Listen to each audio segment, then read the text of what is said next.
کر سکتے ہیں. آج ہمارے بہت سارے علاقوں میں یہ مسئلہ پیدا ہوتا ہے غائبانہ جنازہ. یہ کہتے ہیں کیا ہے صاحب غائبانہ جنازہ کا؟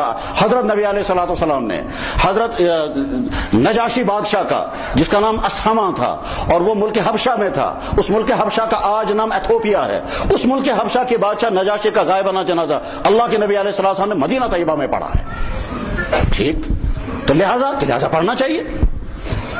یہ جواب جو ہے سطحی انسان کا ہے. مجتہد جب غور کرتا ہے تو وہ یوں غور کرتا ہے. وہ کیا کہے گا؟ سب سے پہلے یہ دیکھنا ہے جناب رسول اکرم صلی اللہ علیہ وسلم کے زمانے میں کتنی مرتبہ غائبانہ جنازے کی ضرورت پیش آئی. کہ بہت مرتبہ. حضور نبی علیہ السلام کے صحابہ کی ایک جماعت 10 آدمیوں کی ایک سفر میں روانہ ہو گئی. آپ علیہ السلام نے ان کو خاص مقصد کے لیے روانہ فرمایا اور ان 10 کے 10 صحابہ کو وہاں دشمنوں نے شہید کر دیا. بخاری میں واقعہ موجود ہے. جناب رسول اکرم صلی اللہ علیہ وسلم نے 70 صحابہ ایک اور واقعے وہ میں روانہ فرمائے اور ان کافروں نے وہاں ان 70 صحابہ کو گھیر کر کے شہید کر دیا. حضور کو اتنا دکھ ہوا کہ 1 مہینے تک ان کے لیے بددعا کرتے رہے. جناب رسول اکرم صلی اللہ علیہ وسلم نے ایک اور سفر میں پہلا واقعہ جس میں 10 صحابہ شہید ہوئے ہیں اس کو کہتے ہیں واقعہ رجی، بخاری میں موجود ہے. دوسرا واقعہ جس میں صحابہ شہید ہوئے بیر معونہ 70 صحابہ شہید کر دیے گئے. تیسرا واقعہ غزوہ موتا، جناب رسول اکرم صلی اللہ علیہ وسلم نے صحابہ کی جماعت کو روانہ فرمایا. پہلا کمانڈر حضرت زید بن حارثہ، دوسرا کمانڈر حضرت جعفر، تیسرا کمانڈر عبداللہ بن رواحہ، اور فرمایا اگر یہ تینوں شہید ہو جائیں گے چوتھا کمانڈر خود بنا لینا. چنانچہ صحابہ کی جماعت روانہ ہوئی. 3000 صحابہ تھے، مقابلے میں 1 لاکھ رومی آ گئے. اور اس کے بعد پھر وہاں مقابلہ ہوا. اللہ جل شانہ کا فیصلہ ہوا. پہلا صحابی زید بن حارثہ بھی شہید ہو گیا، دوسرا صحابی بھی شہید ہو گیا، تیسرا صحابی بھی شہید ہو گیا. اور جناب رسول اکرم صلی اللہ علیہ وسلم مدینہ طیبہ میں مسجد نبوی میں منبر پر بیٹھ کر کے صحابہ کرام کو اطلاع دے رہے تھے انہ قد اصیب زید بن حارثہ، زید بن حارثہ شہید ہو چکا. تھوڑی دیر کے بعد فرمایا اصیب جعفر بن ابی طالب، جعفر بھی شہید ہو گیا. تھوڑی دیر کے بعد فرمایا اصیب عبداللہ بن رواحہ بھی شہید ہو گئے. 12 صحابہ میں شہید ہو گئے. نہ 10 صحابہ جو واقع رجی میں شہید ہوئے نہ ان کا جنازہ پڑھا گیا، حالانکہ ان کا وہاں کوئی جنازہ نہیں ہوا. نہ 70 صحابہ کا جنازہ پڑھا جن کو کافروں نے بیر معونہ کے موقع پر شہید کر دیا تھا. نہ ان 12 صحابہ کا جنازہ پڑھا جن میں زید بن حارثہ، جعفر رضی اللہ تعالیٰ عنہ اور حضرت عبداللہ بن رواحہ، نہ ان کا جنازہ اللہ کے نبی صاحب نے غائبانہ پڑھا، حالانکہ وہاں بھی ان کا جنازہ نہیں پڑھا گیا تھا. اس پوائنٹ کو ذہن میں رکھنا ہے. یہ امام حنیفہ کا اجتہاد ہو رہا ہے. پوائنٹ نمبر 2، اللہ کے نبی علیہ الصلوۃ والسلام کے بعد صحابہ حضرت ابوبکر صدیق رضی اللہ عنہ کے زمانے میں کئی جنگیں ہوئیں جن میں ایک جنگ کے اندر 10,000 صحابہ شہید ہوئے ہیں. جنگ یرموک کے اندر مدینے میں کوئی جنازہ نہیں پڑھا گیا. حضرت عمر فاروق رضی اللہ عنہ کے عہد مبارک میں جنگیں ہوئی ہیں مسلسل، حتیٰ کہ قادسیہ کی جنگ میں 20,000 مسلمان شہید ہوئے. مدینہ طیبہ میں کوئی جنازہ غائبانہ نہیں پڑھا گیا.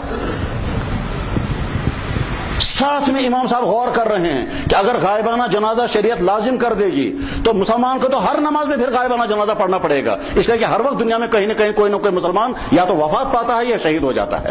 تو یہ غائبانہ جنازہ بوجھ بن جائے گا امت پر، اور کچھ دنوں تک شوق سے پڑھیں گے اور اس کے بعد کہیں گے تھے کیسے وہیں کچھ پیر روز دو. اچھا کوئی وقت ایسا نہیں گزرے گا. پھر امت کی ذمہ داری ہوگی یہ معلومات کرتے رہیں اس صبح کی نماز سے لے کر اب تک دنیا میں کہاں کون شہید ہو گیا. اور اس میں خطرہ اس بات کا ہے کہ مسلمان جو ہیں وہ فرق کریں گے، وہ جانبداری برتیں گے. جو ہمارا آدمی ہوگا اس کا ہم جنازہ پڑھیں گے، جو کسی اور کا ہوگا اس کا کیوں پڑھیں گے ہم. ان تمام امور کو سامنے رکھ کر امام صاحب رحمہ اللہ تعالیٰ نے فرمایا کہ غائبانہ جنازہ اسلام میں ہے ہی نہیں کہیں. اگر ہوتا تو اللہ کے نبی علیہ السلام ان 10 صحابہ کا پڑھتے جو 2 صحابہ مکہ مکرمہ کے نزدیک شہید کر دیے گئے اور ان کا کسی نے جنازہ پڑھا ہی نہیں سرے سے.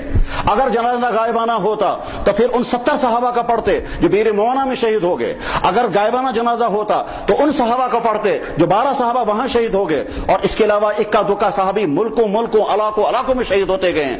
پہلا صحابی جو روم کے بادشاہ کی طرف روانہ ہوا تھا اور اس نے وہاں بلکا پہلا وہ شخص جو خط لے کر کے گیا تھا جناب رسول اکرم صلی اللہ علیہ وسلم کا، اس کا نام صحابی کا نام تھا حارث ابن عمیر. اور اس نے وہاں کے اس راجا نے، وہاں کا وہ جو قبیلے کا سردار تھا، اس نے اس صحابی کو ہاتھ باندھ کر کے شہید کر دیا. اللہ کے نبی علیہ السلام نے مدینہ طیبہ میں اطلاع دی مگر غائبانہ جنازہ نہیں پڑھا. یہ تمام واقعات مد نظر رکھ کر قانون بنایا جاتا ہے کہ غائبانہ جنازہ. مگر سوال یہ ہے کہ نجاشی کا تو اللہ کے نبی نے پڑھا ہے. امام صاحب فرماتے ہیں وہ مجھے معلوم ہے پڑھا ہے اور تم سے پہلے معلوم ہے. اس کی تفصیلات دیکھنی ہے کہ صاحب وہ ایکسپشنل کیس ہے. قانون یہ ہے وہ ایکسیپشنل کی. کیوں ہے ایکسیپشنل؟ اب اس کے لیے امام صاحب فرماتے ہیں وہ ایکسیپشن اس لیے ہے کہ نجاشی بادشاہ تھا. اللہ کے نبی نے خطوط روانہ کیے بادشاہوں کے نام. ان بادشاہوں میں سے اس کے نام بھی خط چلا گیا. اس بادشاہ نے وہاں سے جواب میں لکھا کاش میں آپ کی خدمت میں حاضر ہوتا تو میں آپ کے نالین مبارک میں پانی پیتا. کاش میں آپ کی خدمت میں حاضر ہوتا میں آپ کے پاؤں مبارک کو بوسہ دیتا. کاش میں آپ کی خدمت میں حاضر ہوتا میں آپ کے جوتے مبارک کو دھو کر کے پیتا. اس طرح اس نے اختیار کیا اور وہاں اس نے اسلام قبول کیا. اور اسلام قبول کرنے کے بعد پھر اس نے وہاں سے خط لکھا میں آپ سے ملاقات کرنے کے لیے آنا چاہتا ہوں. اللہ کے نبی صلی اللہ علیہ وسلم نے فرمایا نہیں، مدینہ طیبہ میں عنقریب میں مکہ آنے والا ہوں. جب میں مکہ پہنچوں گا تم حبشہ سے آ جانا، مکہ مکرمہ میں ہماری ملاقات ہو جائے گی. اللہ کا فیصلہ یہ ہوا کہ مکہ حضور نہیں پہنچ سکے، اس سے پہلے نجاشی کی وفات ہو گئی. تو اللہ کے نبی نے فرمایا تمہارا بھائی نجاشی وفات پا گیا، وہ تو تڑپتا تھا مجھ سے ملاقات، بادشاہ اسلام قبول کر رہا تھا، وہ تڑپتا تھا. آپ نے ایکسیپشن طور پر اس کے لیے مدینہ شریف میں اس طرح سے غائبانہ جنازہ پڑھا کہ صحابہ یہ کہتے ہیں کہ اس کی لاش ہماری نظروں کے سامنے تھی. یہ تمام تفصیلات سامنے رکھ کر